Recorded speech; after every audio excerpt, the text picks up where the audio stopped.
Saya juga bersedia dari Prodi Mekatronika akan memaparkan penerapan sistem K3 di PT Diamond Poster.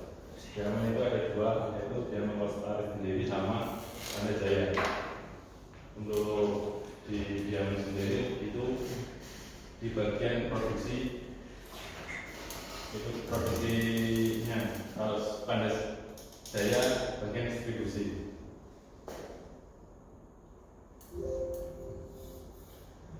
Untuk pengertian K3L atau kesehatan, keselamatan kerja dan lingkungan hidup adalah suatu sistem yang bertujuan untuk melindungi kesehatan dan keselamatan pekerja serta menjaga lingkungan.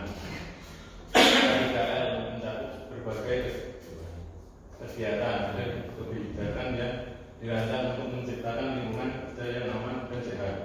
Berikut adalah beberapa poin penting mengenai K3L. Tujuan K3L: melindungi kesehatan dan keselamatan kerja, mencegah kecelakaan kerja dan penyakit akibat kerja, menjaga kelestarian lingkungan hidup. Komponen K3L: kesehatan kerja, fokus pada pencegahan penyakit dan promosi kesehatan di tempat kerja. Kemudian keselamatan kerja, mengidentifikasi dan mengelola risiko yang dapat menyebabkan kecelakaan.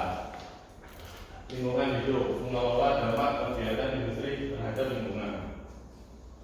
Penerapan K3L: pelatihan dan pendidikan untuk kerja mengenai praktek kerja yang aman. Mengembangkan kebijakan dan prosedur K3L di perusahaan. Audit dan evaluasi berkala untuk memastikan kepatuhan terhadap standar K3L. Manfaat K3L: meningkatkan produktivitas dan moral pekerja, mengurangi biaya yang terkait dengan kecelakaan dan penyakit kerja, meningkatkan reputasi perusahaan di mata publik dan pemangku kepentingan. Profil PT Diamond Poster. PT Diamond Poster adalah perusahaan yang bergerak di bidang manufaktur dan distribusi produk makanan beku termasuk es krim dan produk dairy. Didirikan pada tahun 1973. Perusahaan ini berlokasi di kawasan MM 2100 dan Ancol. Berikut adalah beberapa poin penting yang mengenai profil perusahaan. Informasi umum untuk PT Diamond Poster itu tepatnya di Jalan Halmahera, Blok EE 2, kawasan industri MM 2100. Visi dan misi.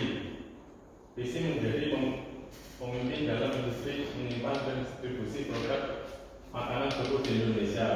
Misinya menyediakan produk berkualitas tinggi dengan layanan efisien dan ramah lingkungan.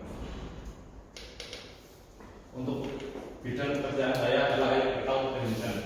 Electrical technician bertanggung jawab untuk melakukan instalasi, pemeliharaan dan perbaikan sistem kelistrikan dan peralatan listrik di fasilitas industri.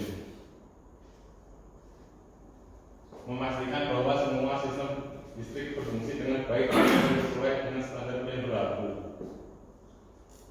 Instalasi listrik dan pengungsian. Melakukan instalasi sistem kelistrikan baru, termasuk kabel, panel, dan peralatan listrik. Menguji sistem dan peralatan listrik yang memastikan bahwa semua berfungsi dengan baik dan memenuhi spesifikasi. Pemeliharaan rutin.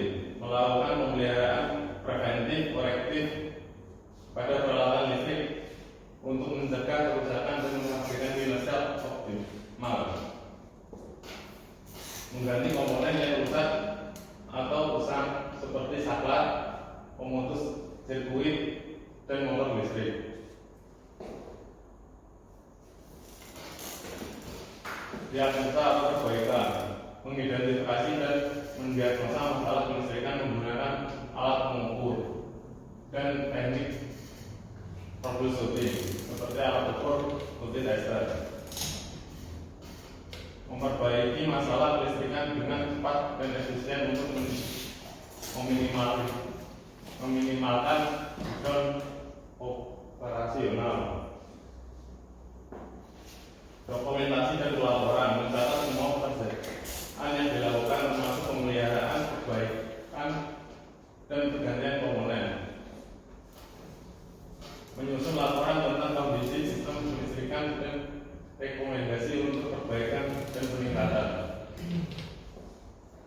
Kepatuhan terhadap standar keselamatan, mematuhi semua prosedur keselamatan dan peraturan yang berlaku dalam pekerjaan kelistrikan, menggunakan alat pelindung diri atau APD, dan memastikan lingkungan kerja yang aman. Kolaborasi tim, bekerja sama dengan tim teknisi lain, memberikan dukungan teknis kepada tim lain dalam hal kelistrikan. Struktur penanggung jawab area, karena nggak dapat dari pihak ketiganya, saya mau memakai struktur 5R atau penanggung jawab area dari foreman, supervisor, manager, dan top management. Regulasi SMK 3-nya ini saya nyari di internet karena nggak dapat dari pihak K3-nya. Salah satunya itu Undang-Undang Nomor 1 Tahun 1970 tentang keselamatan kerja yang menjadi dasar hukum untuk mengatur keselamatan kerja. 2. Peraturan Pemerintah Nomor 50 Tahun 2012 tentang sistem manajemen kesehatan keselamatan kerja yang mengatur penerapan SMK 3 di perusahaan. Peraturan Menteri Tenaga Kerja dan Regulasi Nomor 5 Tahun 2018 tentang fondasi penerapan SMK 3 memberikan panduan lebih lanjut mengenai implementasi SMK 3 untuk SI-nya seperti ISO 45001 yang dapat diadopsi untuk meningkatkan sistem manajemen K3. Untuk APD yang digunakan di ruangan rabu terus genset itu seperti helm, terus airplug atau airmask dan sepatu safety. Untuk